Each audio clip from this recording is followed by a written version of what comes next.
Apadrina un balcón es un proyecto del Ayuntamiento de Majadahonda, de la Concejalía de Bienestar Social y Familia, con la finalidad de prevenir la soledad no deseada.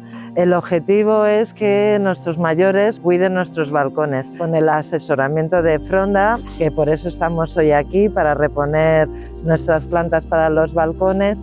El paseo por la tienda, bueno, yo me vendría aquí todos los días a dar una vuelta solo por ver cómo están de bonitas las plantas, me encanta.